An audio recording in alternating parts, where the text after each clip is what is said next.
It started with a coupon. I had this beat-up Corolla that probably hadn't been cleaned in over a year. The inside smelled like old coffee and fast food wrappers, and the outside looked like someone had dipped it in soot. So when a flyer showed up on my windshield offering a free deluxe wash at a new place that had just opened, Crystal Wave Auto Spa, I figured, what the hell? Freeze free. It was late, almost 9 p.m., but the place was open 24 hours.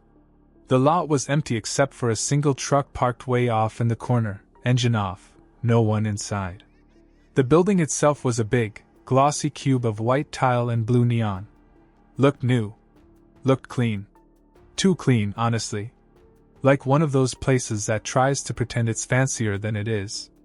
But I was too tired to care. There was a kiosk. I pulled up to it and fed in the coupon. The machine buzzed, made a strange hiccuping noise, and then the screen flashed green. Welcome to your last wash. Then it blinked and changed to deluxe cycle starting. Please drive forward. I paused. That first message, I assumed it was a glitch. A weird marketing gimmick maybe. Last wash as in, best wash? Whatever. So I inched forward, following the dim red arrows that guided me toward the tunnel. As soon as my tires hit the track, the doors closed behind me. As soon as the doors sealed shut behind me, I felt it. Not just heard, the hiss of air compressors, the low hum of rotating brushes spinning up, but felt it. Like the pressure changed. My ears popped. The kind of pressure you get when an elevator drops too fast, or when a plane door shuts tight. At first, it was normal enough. Jets of water sprayed from the side, hammering the windows in rhythmic pulses. A strip of blue LED lights ran along the ceiling, strobing slowly as my car was pulled deeper into the tunnel. The brushes, those tall, soft ones that hang like limp arms, started their slow dance, slapping and rolling over the windshield. But then the lights flickered. Once. Twice. And then they turned red. Not a warm, comforting red. More like a deep, surgical red. Cold. Too bright. Harsh enough to hurt my eyes. The brushes stopped moving mid-stroke. Everything paused. Even the track beneath my tires seemed to freeze. I sat in silence, hands still on the wheel even though the car was in neutral. My fingers started to tingle, like they'd fallen asleep. I glanced at the dashboard. Every warning light was blinking. Engine. Oil. Battery. Even ones I'd never seen before. Symbols I didn't recognize. I reached for my phone in the cup holder. Dead. Wouldn't even light up. Then, without warning, the water jets kicked back on, but this time, they weren't spraying water. It was black. Thick. Like ink. Or oil. The kind of liquid that moves slower than it should. It splashed across the hood and smeared up the windshield, turning everything outside into a shifting shadow play. I couldn't see the lights anymore. Couldn't see the brushes. Just oily tendrils dripping and sliding across the glass. And then, I heard something. Not from the machinery. Not from the track. It was coming from above me. A sharp tapping. Tap. Tap. Tap. Like fingernails on metal. Then it moved, skittering across the roof of the car. The skittering wasn't random. It moved with intent, circling the roof, stopping now and then, only to start again, closer to the edge. My breath caught in my throat when it paused directly above the driver's side door. For a second, I thought I saw an outline through the oil-smeared glass. Not clear. Just a distortion, like heat waves bending the air on a summer road. And then it began to scratch. Not the frantic kind of scratching a raccoon might make. This was deliberate. One stroke at a time. Like it knew I was listening. My heart hammered against my ribs. I leaned forward, staring up at the roof like I could somehow see through it. The car was starting to smell, something chemical, sharp, like burnt rubber and vinegar. The oily substance continued to slide down the windshield, growing thicker, clinging like tar. I turned on the wipers instinctively. Big mistake. The wipers moved once, just enough to smear the blackness, and then they froze mid-swipe with a loud mechanical groan. The driver's side one cracked, metal poking through like a broken bone. I flinched as something hit the side mirror. Thump. Not a brush. Not part of the machine. It was a hand. I swear to you, it was a hand. Human-looking. Pale. Wet. It slapped the mirror once, then curled around it like it was testing the shape. The fingers were too long. The joints bent weird. One finger tapped the glass slowly, right where my head was. Tap. Tap. Tap. I jerked away from the window and hit the door lock button even though the car had already auto-locked. Then everything shifted. A heavy fog burst into the tunnel, foam, at first glance. But thicker. Denser. It rolled in through the vents. I could smell it, sweet, almost sickly. My eyes watered. I reached for my shirt collar to cover my nose, but it was too late. The fog filled the car in seconds. And inside it, I heard breathing. Not mine. Not close. But not far either. It was inside the tunnel, with me. I scrambled to roll the windows down, some part of my brain thinking fresh air would help, but the switches were dead. The power was gone. Dashboard dark. Radio silent. Even the overhead lights refused to flicker on. The fog, or foam, or whatever it was, kept swirling. It didn't move like air. It clung. It had weight. My fingers came away sticky, like I dipped them in raw egg whites. And the breathing? It was closer now. Shallow. Ragged. Inhale, pause, exhale. Wet. Hungry. I shoved the gear shift into drive, trying to break the track, but the car wouldn't move. It was stuck, locked into the wash's rails. Every attempt to rev the engine just made it sputter, a low mechanical cough. The kind a dying machine makes. Then I saw something in the passenger side mirror. Movement. A figure. Not fully formed, not at first, more like a suggestion of a person, warped through the oily streaks still running down the glass. It leaned forward slowly, too slowly, until its face, or what should have been a face, pressed against the glass. I say, face, but I don't know if that's what it really was. There were no eyes. No mouth. Just a flat stretch of pale, quivering skin, like wax left too long in the sun. And then it tilted its head, almost curious, and tapped on the window with one of those long, off-kilter fingers. Tap. Tap. Tap. Exactly like before. Like it remembered me. I turned my head, praying I was hallucinating, but when I looked back, it was gone. Not retreated. Just gone. I tried the door handle, another dumb move. It clicked open like it had never been locked at all. And that's when I realized. It wanted me to get out. I didn't move. My hand was still on the door handle, heart pounding so loud I thought I might actually be having a heart attack. The air in the car was thick now, too thick. Breathing felt like trying to suck air through a wet towel. But stepping outside? That felt worse. Because whatever was out there, it was waiting. Still, sitting still wasn't an option. My lungs were burning. My head throbbed. I was either going to pass out or choke inside my own car. So I opened the door. Immediately, the foam surged inward, like it had been held back by the seal. It splashed onto my lap, soaking through my jeans, freezing cold and somehow sticky hot at the same time. I gagged and stumbled out, slipping on the slick floor of the wash tunnel, catching myself against the side of the car. The tunnel was almost unrecognizable. Gone were the soft brushes and clean walls. Everything looked rotted. Like time had passed unnaturally fast in here. The tiles on the wall were cracked, black mold spiderwebbing between the grout lines. The floor wasn't concrete anymore. It felt spongy under my feet, like wet carpet in an abandoned building. And it was silent. The kind of silence that hums in your skull.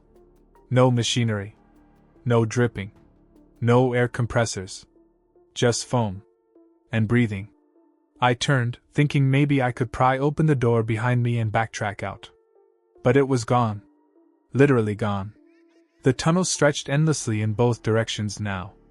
No entrance. No exit. Just an impossibly long corridor, filled with haze and the subtle shimmer of wetness on every surface. That's when the lights above me started to flicker again, one by one, down the tunnel, leading forward. Inviting me. No, directing me. And I swear to God I heard it. Just for a second. Whispered from somewhere up ahead in the red glow. Come clean. I walked. What else could I do? The tunnel behind me was swallowed in fog. The lights only led one way, each fluorescent bulb buzzing to life just ahead of my next step, like I was being guided.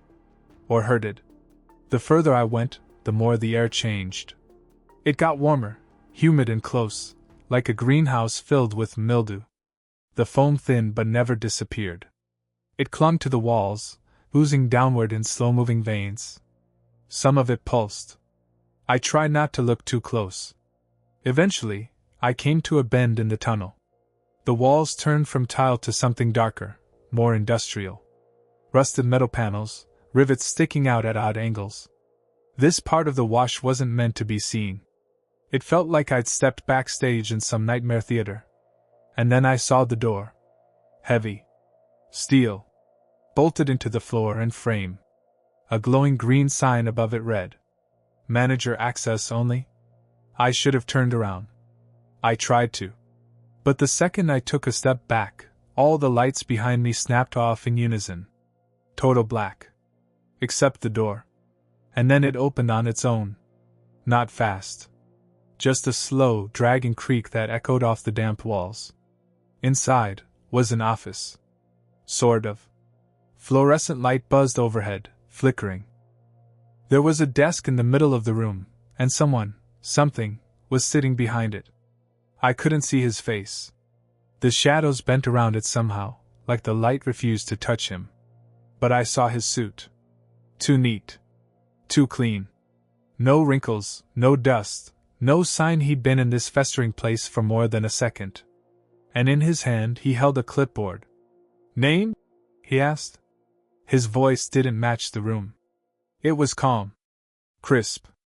The kind of voice you'd expect to hear on a call center hold line or a hotel concierge. I stared at him, frozen. Name, he repeated, tapping a long finger on the clipboard. I didn't answer. He looked up then, just a flash of his face in the stuttering light, and I swear to you, it didn't have a face. Just a flat, glistening surface. Like the inside of a seashell. And dozens, no, hundreds, of tiny mouths twitching open and closed across it. You came to get clean, it said softly. That's what you asked for. I didn't remember saying that. But part of me, somewhere deep down, knew it was true. I didn't ask for this, I said. Or maybe I whispered it. My voice sounded so small in that room, like it didn't belong to me anymore. The thing behind the desk tilted its head slowly, almost sympathetically. One of the tiny mouths on its face opened and let out a soft wheeze, like a tired sigh. But you did, it replied. You drove in. Alone. After dark. Gave yourself willingly. You even handed over a voucher. That was just a coupon. He chuckled, or at least the mouths did. Dozens of them, all laughing at once, soft and horrible. There's no such thing as just anything in here. He tapped the clipboard again. Full detail package. You paid in full. So now we finish what was promised. I took a step back, and immediately the floor of the room moved beneath me.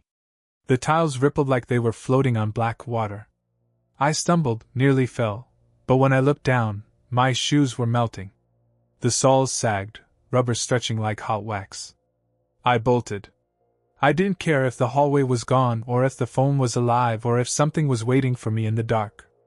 I turned and sprinted out of that office with everything I had, the laughter of those awful mouths following me, echoing down the metal corridor. The lights didn't come back on this time. I ran blind. But the tunnel did return, twisting around me in ways that didn't make sense. The walls seemed to breathe. Pipes groaned beneath the surface. Doors appeared and vanished. At one point I passed a room filled entirely with nothing but hair, thick black strands plastered to every surface, dripping with water and twitching in the breeze of my passing. I turned corners that shouldn't have existed, pushed through curtains of foam that whispered things in voices that sounded like people I knew, an old teacher, an ex-girlfriend, my dad. I screamed for help. Someone screamed back. For a second, I thought I was running toward a mirror, because I saw myself, standing at the far end of the tunnel. Same clothes. Same face. But not moving. Not even blinking. I slowed, staring. And then it smiled. Not a normal smile. It peeled open, wide, impossibly wide, and reached for me. I didn't stop to see what it would do. I turned hard left, slammed into a wall I hadn't seen, staggered sideways into a stack of dripping hoses, and kept running. My shoulder was screaming, probably dislocated, but adrenaline shoved the pain out of focus. I don't know how long I ran. Time doesn't behave right in that place. Eventually the tunnel sloped downward. Subtle at first, then sharper. Like a parking garage ramp that just kept spiraling. The foam got thicker again, but darker too, gray, streaked with brown. The smell changed. Less chemical, more organic. Like old meat, rotting somewhere damp. And the further I went, the louder I heard it. Slosh. Gurgle. Moan. There was something moving below. The slope dropped off sharply ahead, just a few feet, and I couldn't stop in time. My shoes skidded. I slipped, fell hard, and slid the rest of the way down on my side. I landed in water. At least I thought it was water. Knee-deep. Warm. Greasy. I pushed myself up and realized I was standing in a circular chamber, a massive drain pit. Overhead, hoses and vents hung like jungle vines. The walls were streaked with filth. The floor dipped toward a center grate where the liquid spiraled slowly downward. And floating in that thick soup were clothes. Hundreds of them. Shoes. Jeans. Jackets. All sizes. All soaked and stained. Some looked recent. Some were bloated, discolored. Some still had wallets in the back pockets. I took a step back, and bumped into something solid. I spun. A figure stood behind me. Same suit. Same clipboard. No face. But this time, it wasn't alone. Shapes were forming in the dark edges of the drain room. People-shaped things. Pale and dripping, their limbs moving too slowly, like they were underwater even when they weren't. Some were missing pieces, fingers, jaws, eyes. Others had too many. They reached out, fingers brushing the surface of the water, heads tilted with that same curious look from before. "You were dirty when you came in," the thing said behind me. "We're just doing our job." One of the pale figures stepped forward, and opened its mouth. Inside was nothing. Just a tunnel. Pitch black. Sucking air. A drain. And it lunged. I dove. Not toward the thing, I'm not that stupid. I threw myself sideways into the water, half crawling, half swimming toward the edge of the chamber. I didn't care what direction, just away. The drain whispers rose into a howl behind me, wet slapping footsteps, the squelch of bare flesh in water, dozens of voices layered over each other, moaning. "Come clean! Come clean! Come!" I found a pipe. Low to the ground, half submerged, barely wide enough for my shoulders. Rust flaked off it in my hands as I pulled myself up into it, legs kicking wildly behind me to gain traction. Something brushed my foot. I didn't look back.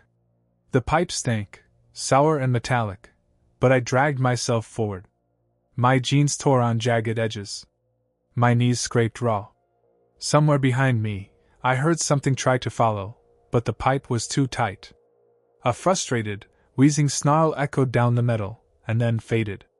I kept going until the pipe tilted upward. And then, just as suddenly as it had started, I spilled out into another chamber. Bright lights. Spinning brushes. I was back in the wash tunnel. It was still running. Water sprayed. Foam danced. Brushes rolled lazily like they were doing their job. But everything was quiet. Mechanical. Normal. Too normal. The car wasn't there. My car was gone. And so was the entrance. No door. No exit ramp. Just white tile walls on all sides. And the floor clean. Spotless. No trace of sludge or footprints or anything. I stood there, dripping and shivering and coughing up foam, when I noticed a screen flicker on in the far corner of the tunnel. Same kiosk from before. Same green letters. But now it read, "One final rinse. Step into position." There was a red circle on the floor, lit from above. And from deep in the walls, the breathing started again. I didn't move. The red circle pulsed softly, waiting for me like an open mouth. The message on the screen blinked slower now, almost patiently. Like it knew I'd step in eventually. Like it had all the time in the world. I looked behind me. Nothing. Just white tiles stretching endlessly back into darkness, the sound of my own ragged breathing echoing off the walls. I was alone. No monsters. No shapes. No claws reaching out of the foam. That should have made me feel better. It didn't. Because there was a part of me, deep in my chest, that knew the worst part hadn't come yet. I stepped into the circle. The overhead light snapped to full brightness. Warm. Almost comforting. And then a new voice came on, not the thing from the office. This one was recorded. Cheerful. Female. Final rinse initiating. Please remain still. No hum. No whir. No jets of water. Just silence. And then the light changed. It wasn't visible at first, just a soft vibration through my skin. Like standing too close to a subwoofer. But then the feeling started. Deep inside me. Not physical. Not like heat or cold. Like memories being stripped away. I felt things leaving. Not in chunks, but gently, like dust being blown off a shelf. The smell of my grandmother's living room. The lyrics to a song I used to sing in college. The feeling of what it meant to be safe in my own skin. Gone. I tried to move, but I couldn't. The red circle held me still like glue. I wasn't paralyzed. I just understood that moving would make things worse. That resisting would be punished. The voice came back. You are now clean. Thank you for choosing Crystal Wave. The lights shut off. And I was standing in the parking lot again. Outside. The air was cold. Stars above me. My shoes were soaked. My clothes smelled faintly of citrus and bleach. My car was parked next to me. Dry. Gleaming. Like nothing had happened. I looked at my reflection in the driver's side window. It looked like me. Same eyes. Same face. But I didn't feel like me. There was something missing. Something I couldn't quite remember. I never went back. I don't drive anymore either. But sometimes, late at night, I'll get a flyer on my porch. Or under my door. Or tucked into the pages of an old book I haven't touched in years. Always the same message. Come clean. One last wash, free of charge. I think next time, they won't ask.